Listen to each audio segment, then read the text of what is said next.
So I heard some stories about this, but this does seem like the confirmation really. The fact that Kyle Larson will not be attempting to do double duty again next year. Now, for those that don't know, for those that didn't see my little video explaining it, double duty is basically where drivers try and do the Indy 500 and then the Charlotte Motor Speedway's Coca-Cola 600-mile race in NASCAR on the same day. They both take place during the Memorial Day weekend on Sunday, with one taking place several hours before the other. So, despite the hundreds of miles in between these two racing circuits, you can in theory do both on the same day. It is a massive physical undertaking though. You're competing in two top-level motorsport series for 1,100 miles, and only one man has managed to do that in the history of racing. Only one man has managed to do both the entire race in IndyCar, the Indy 500, and the entire race in NASCAR, the Coke 600, on the same day. That, of course, being Smoke. Tony Stewart managed it all the way back in 2001.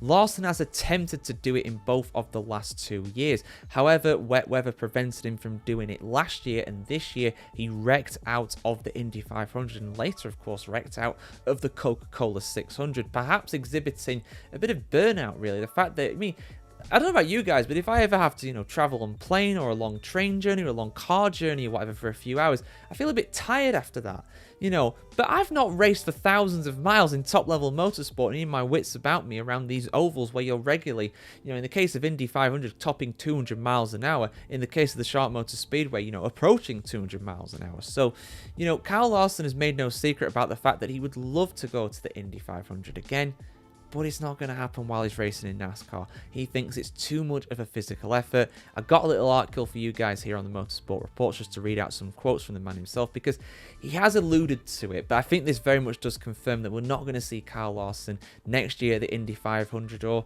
indeed for a very long time probably. I think he's probably going to stay in NASCAR for quite some time, but let's see what the man himself had to say about this on our website as always. Kyle Larson hasn't spent much time dwelling on his latest failed attempt at becoming only the second driver to complete all 1,100 miles of the Indy 500 and Coke 600 on the same day. Instead, he believes that racing at Indianapolis may have to wait until his NASCAR career concludes.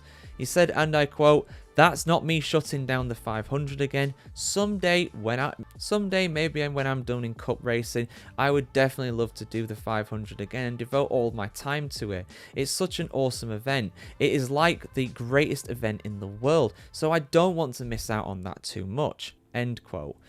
Larson acknowledged that attempting the double duty again doesn't make sense logistically, as any small delay, weather issue, or crash can throw off the entire schedule. Since his latest attempt last weekend, Larson has been dealing with a bit of a double hangover. He also made a quick trip to Mexico to check out the altitude and area for NASCAR's upcoming race at the Autodromo Hermanos Rodriguez on the 15th of June. On Friday, he slept much of the day after falling ill. In his first attempt at the grueling challenge in 2020, 4 hours of rain delays at the Indy 500 wrecked his plans to make him late at Charlotte, with the NASCAR race being called off before he even took a lap in North Carolina. Larson crashed on lap 91 of the Indy 500, flew to Charlotte, and then had his NASCAR race ended on lap 246 when he was caught up in a wreck, ending his bid to join Tony Stewart as the only driver to successfully complete the double. When asked what changes could help making him compete in both races and finishing a double possible, Larson said that moving the start time up for the Indy 500 wouldn't work, as the race already starts at 9:45 a.m. on the West Coast and people there are unlikely to wake up earlier. Larson also noted that the Coke 600 can't start much later either, as even with few cautions, the race still ends at around 11 p.m. local time on the eastern seaboard. I don't know how those guys did it in the past, that must have been perfect weather and cautions and all, Larson said. So yeah, a bit sad really, but not really a surprise. You got to think about the guy's welfare as well. The likelihood of him being involved in a crash again at least one of these events is very high, and the fact he was involved in 2 this week, and I think that was very much a wake-up call. I totally understand his decision. It's a bit disappointing in the sense that I'd like to see it as a spectator. I think it's a massive achievement, but it really does put into context how you know, Tony Stewart managed to do it back in the day. You know, even the likes of, who was it now? Kurt Busch tried it a few times, I think, as well, but Stewart is still the only guy to ever do it. He did it nearly 25 years ago. Like, how on earth did he manage it? Everything must have fell in place for Smoke that day to just finish on the lead lap of the Indy 500 as a, you know, IndyCar one-off effectively, you know, a regular Cup Series driver, even a Cup Series champion like Larson is and like Stewart was, of course, as well. You know, I think that's a massive undertaking to do that.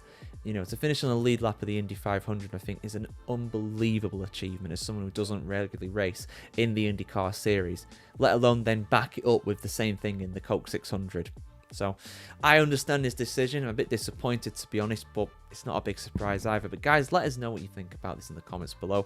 Are you disheartened by this as well? I want to hear what you have to say as always. Like, share, comment, subscribe as always, guys, and have a fantastic day wherever in the world today, and we'll see you very soon.